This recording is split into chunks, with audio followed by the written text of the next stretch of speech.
प्यारे बच्चों, कैसे हैं आप सभी। आशा और उम्मीद करते हैं कि बढ़िया होंगे, स्वस्थ और मस्त होंगे।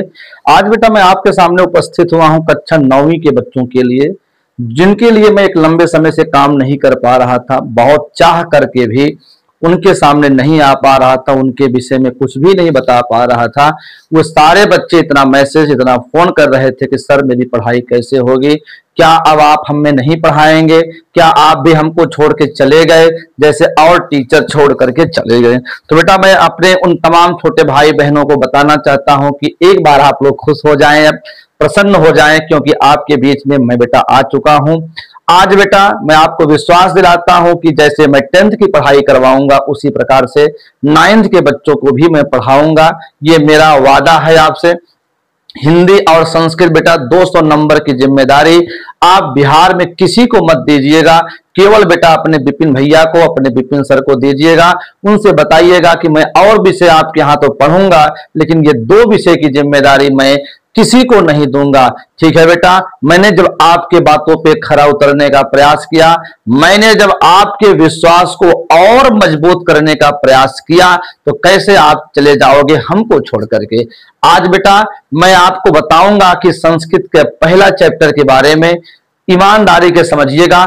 5 श्लोक हैं बारे बच्चों, और 5 श्लोक को हम लोग बहुत कम समय में 12 से 15 मिनट का समय लेंगे, इसको समाप्त करेंगे। लेकिन इस सेशन को खूब शेयर करना, जितना आपका प्यार मिलेगा उतना ही विपिन सर दिन प्रतिदिन बेटा चीजों को अपडेट करते रहेंगे। आप सब कुछ ओरिजिनलिटी मेरी जानते हैं, बस आपके लिए मैं उतरा हूं, आपको मैं पढ़ा सकूं, ईमानदारी के साथ पढ़ा सकूं। ये डिजिटल बोर्ड कोई मायने नहीं रखता है कि यहाँ पे कौन सा बोर्ड है, किस प्रकार के स्टूडियो है। मायने ये रखता है कि आपको कौन सा टीचर पढ़ा रहा है, उसका कंटेंट क्या है, कितने दिनों से पढ़ाने का अनुभव रहा है, क्या वह उस विषय में अपनी पकड़ रखता है। ये सब जरूरी बेटा बातें होती हैं। तो प्यारे बच्चों, सेशन को एक बार लाइक कर दो आप लोग, शेयर कर दो आप लोग। अब बेटा सबके, हर बच्चे के पास बुक होगी ना, तो हर बच्चा बुक खोल के बैठ जाएगा बेटा। जो संस्कृत की बुक है ताकि आपके सामने रहे, मैं एक एक श्लोक को पढ़ूंगा। अभी हमारे पास बुक नहीं है बेटा, लेकिन मेरे पास पीडीएफ है, मैं वो दे दूंगा। और पीडीएफ से जुड़ने के लिए बेटा कहां से पीडीएफ मिलेगी ये आपको मैं पढ़ाऊंगा। इसकी पीडीएफ आपको अगर नहीं है तो मैं पीडीएफ दे दूंगा बेटा। Vision Toppers by Vipin sir, Telegram पे सर्च करेंगे Vision Toppers by Vipin sir, आ जाएगा। तो बहुत देर बात नहीं करेंगे, पहले श्लोक की ओर चलेंगे, जिसे नाम है ईश स्तुति। ईश स्तुति का मतलब होता है ईश्वर को स्तुति, ईश्वर को याद करना। ईश मतलब ईश्वर, भगवान, परमात्मा, और स्तुति मतलब होता है याद करना, भगवान को याद करना। आज हम लोग भगवान के गुणगान करेंगे, भगवान के बारे में बात करेंगे। ये 5 श्लोक हैं, क्या कहता है उसके ऊपर पहले पाठ के क्या कहा गया है। उपनिषदः भगवत गीता चेति जीवनस्य अभ्युदय विकसिता अमूल्य ग्रंथा। क्या कहता है उपनिषद, उपनिषदः भगवत गीता, उपनिषद और भगवत गीता में, उपनिषद और भगवत गीता में जीवनस्य अभ्युदय, जीवन के शुरू करने के लिए, जीवन को सफल बनाने के लिए, विकसिता अमूल्य ग्रंथा, जीवन को अभ्युदय, जीवन की शुरुआत करने के लिए ये अमूल्य ग्रंथ है। कौन कौन भैया? जीवन को सुधार करने के लिए, जीवन को बेहतर बनाने के लिए, जीवन को एक अच्छे ढंग से सीखने के लिए कौन से भैया अमूल्य ग्रंथ है? एक भगवत गीता है और दूसरा क्या है भैया? उपनिषद है। समझ गए? अच्छा, कहता है उपनिषदः अनेकेषां ऋषीणां विचारान् प्रकटयन्ति। कहता है उपनिषद है, उपनिषद में अनेकेषां मतलब अनेक, ऋषीणां विचारान, ऋषियों के विचारों को प्रकटयन्ति, प्रकट किया गया है। हर बच्चे के हाथ में बुक होनी चाहिए एकदम, जैसे मैं बता रहा हूं वैसे वैसे एकदम पढ़ते हुए चलना है। कोई डाउट होती है तो कमेंट आप लोग करिएगा। कहते हैं उपनिषद अनेक ऋषियों के विचारों को प्रकट करता है, यानी बहुत सारे ऋषि मुनियों के विचार कहां, किस ग्रंथ में प्रकट होते हैं, किस ग्रंथ में मिलते हैं, बता देना। उपनिषद में मिलते हैं। फिर कहता है भगवत गीता तू केवलस्य, भगवत गीता तू केवलस्य मतलब भगवत गीता में केवल योगेश्वरस्य कृष्णस्य, योगी राज कृष्ण, योगेश्वरस्य कृष्णस्य मतलब योगी राज कृष्ण उभयोत्रापि परमात्मनः सर्वशक्ति संपन्न दर्शिता। उभयोत्रापि मतलब दोनों जगह, दोनों जगह मतलब चाहे भगवत गीता हो और चाहे उपनिषद हो। उभयत्रापि परमात्मनः सर्वशक्ति संपन्न दर्शिता मतलब दोनों जगह परमात्मा के सर्वशक्ति को दिखाया गया है, परमात्मा के सर्वशक्ति को बताया गया है, चाहे वह उपनिषद हो और चाहे वह क्या हो भैया आपका भगवत गीता हो। भगवत गीता में योगी राज कृष्ण के बारे में बताया गया है, भगवान कृष्ण के बारे में समझाया गया है और उपनिषद में अनेक ऋषि मुनियों के बारे में बताया गया है। ठीक है, अच्छा, अस्मिन् पाठे तस्यैव परमेश्वरस्य स्तुति वर्तते।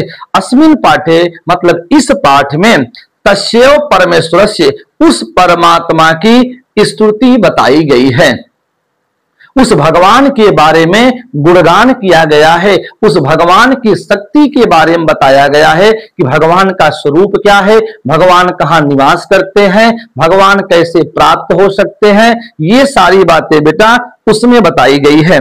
आइए पहला श्लोक क्या कहता है, यतो वाचो निवर्तन्ते अप्राप्य मनसा सह, यतो वाचे निवर्तन्ते अप्राप्य मनसा सह, आनंदम ब्राह्मणो विद्वान न बिभेति कुतोशन, न बिभेति कुतोशन।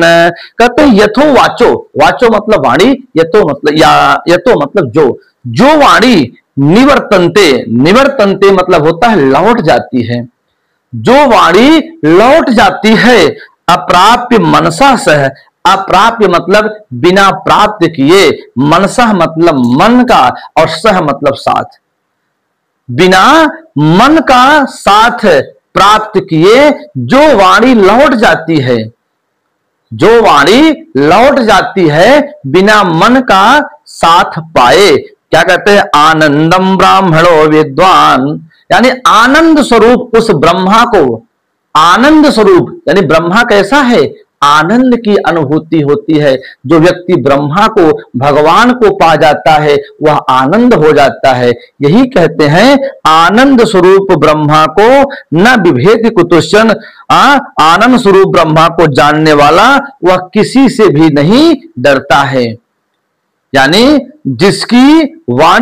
जिसकी वाणी बिना मन का साथ पाए लौट जाती है वह व्यक्ति आनंद स्वरूप ब्रह्मा को जानने वाला किसी से डरता नहीं है, किसी से भयभीत नहीं होता है, वह किसी प्रकार की चिंता नहीं करता है। पहला श्लोक हो गया। दूसरा श्लोक कहता है अस्तोमा सद्गमय, हमारे साथ बोलिए एकदम ध्यान से, एकदम किताब में लाइन टू लाइन पढ़िए। अस्तोमा सद्गमय तमसोमा ज्योतिर्गमय मृत्योर्मा अमृतम गमय। अस्तोमा सद्गमय, अस्तो मतलब असत्य से, सद्गमय मतलब सत्य की ओर ले चलो। हे माता, यहां प्रार्थना किया गया है कि हे प्रभु, हे माता, हे देवी, हमें असत्य से सत्य की ओर ले चलो। जो हमारे जीवन में झूठ हुए उसे झूठ से हमें सच्चाई की ओर ले चलो। और तमसो माह ज्योतिर्गमय, तमसो मतलब अंधकार और ज्योति मतलब प्रकाश, गमय मतलब ले चलो।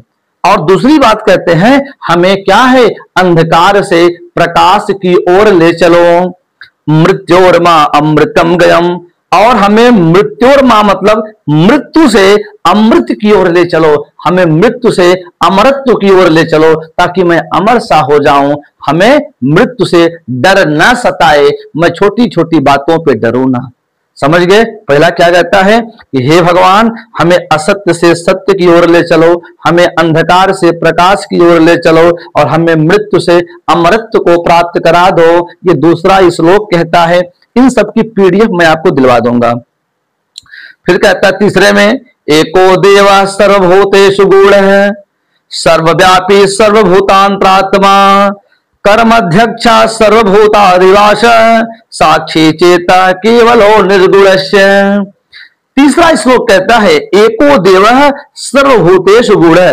एको देवा मतलब एक देव ही, एक भगवान ही, सर्वभूतेश मतलब होता है सभी जीवों में, सर्व मतलब सभी, भूतेश मतलब जीवों में, गूढ़ मतलब होता है छिपा होना।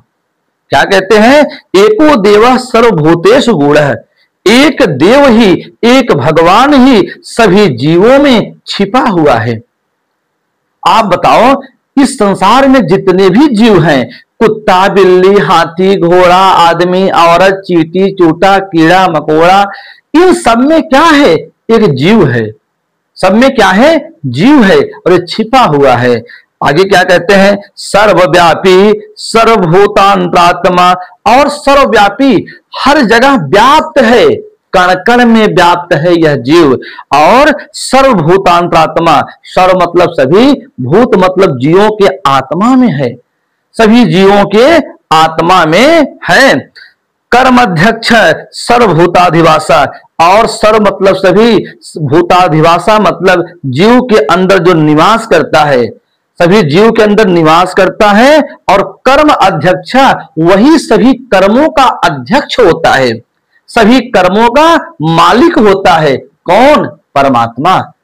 परमात्मा ही सभी जीवों में विद्यमान है, सभी जगह विद्यमान है, कण कण में विद्यमान है और वह सभी कर्मों का नियंत्रण रखता है, सभी कर्मों का मालिक होता है। साक्षी चेता केवलो निर्गुण से। सबों में वही चेतना स्वरूप है, सभी में वही चेतना स्वरूप है और ये निर्गुण है।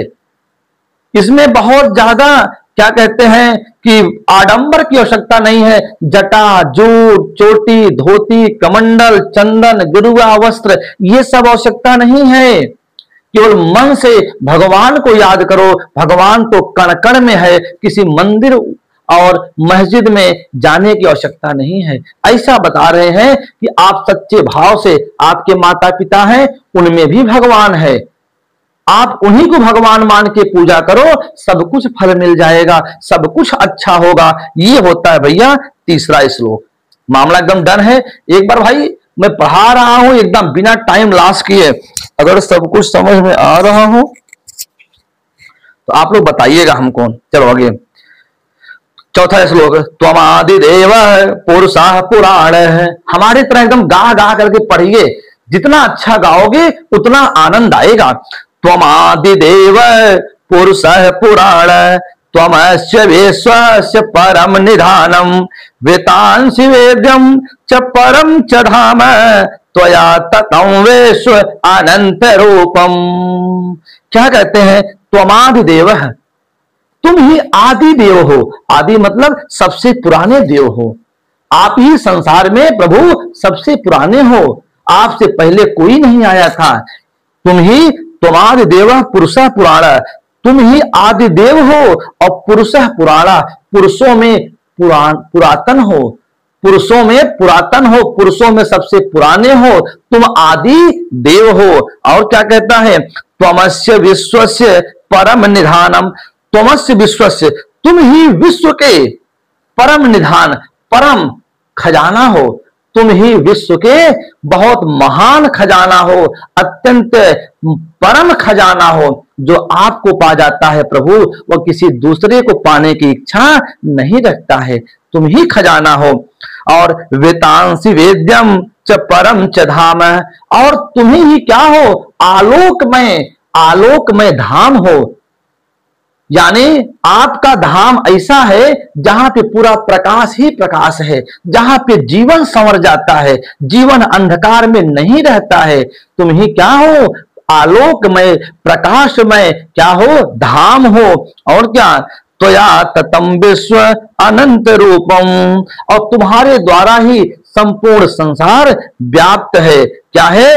विश्व अनंत रूपम। ये अनंत जो विश्व है, संसार है, तुम्हारे द्वारा ही व्याप्त है। ये भैया चौथा श्लोक हो गया। और आखिरी श्लोक पे चलते हैं कि नमः पुरास्ता दत्त प्रेष्ठ तस्ते।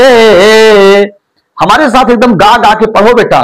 हमारे पढ़ने में और बिहार के उन तमाम लोगों के पढ़ने में अंतर समझ में आ जाएगा कि वास्तव में संस्कृत का मतलब क्या है, हिंदी का मतलब क्या है। बेटा कहते हैं नम पुरास्ता दत्त पृष्ठ तस्ते नमो अस्तुते सर्वत्र एव सर्व अनंत वीर विक्रम अस्त सर्व समाप्रोति ततो वसे सर्व है। क्या कहते हैं, नमः पुरास्ता दत्त कि नमः मतलब नमस्कार है, पुरास्ता दत्त मतलब आपको सामने से नमस्कार है, और पृष्ठ तस्ते मतलब पीछे से नमस्कार है। हे प्रभु, आपको सामने से मैं प्रणाम करता हूं, आपको पीछे से मैं प्रणाम करता हूं। नमो अस्तुते सर्वत्र एव सर्व, और मैं आपको सर्वत्र मतलब सभी जगहों से, सभी ओर से प्रणाम करता हूं। आगे से प्रणाम करता हूं, पीछे से प्रणाम करता हूं, सभी ओर से प्रणाम करता हूं। और अनंत वीर्यम अति विक्रम अस्त्व, कहते हैं आप अनंत क्या हैं, शक्तिशाली हैं, अनंत पराक्रमी हैं। वीर्यम शक्तिशाली, विक्रम पराक्रमी, आप अनंत शक्तिशाली हैं, अनंत पराक्रमी हैं, और सर्व समापोषी ततो असि सर्व, और सब कुछ तुम्हारे द्वारा ही व्याप्त है, सब कुछ प्रभु तुम्हारे में ही है, हमारा कुछ भी नहीं है। तो ये बेटा आपके 5 श्लोक हो गए। आप जानते हो बेटा कि भगवान के सिवा इस संसार में कुछ भी नहीं है। बोलो, क्योंकि कहा गया है कि पकड़ लो हाथ रघुराई, पकड़ लो हाथ रघुराई, नहीं तो डूब जाएंगे, हमारा कुछ न बिगड़ेगा, आपकी लाज जाएगी, पकड़ लो हाथ भोले बाबा। तो बेटा भगवान के ही सब कुछ है। ये पाठ बेटा समझ में आ गया हो तो एक बार अपना प्यारा प्यारा कमेंट करिएगा और सेशन को शेयर करिएगा। एक ताकत हमको मिलेगी, अपने बड़े भाई को सपोर्ट कीजिएगा। 9th की क्लासेस बेटा मैं प्रतिदिन चलाऊंगा, बस आपका प्यार सहयोग मिलता रहे।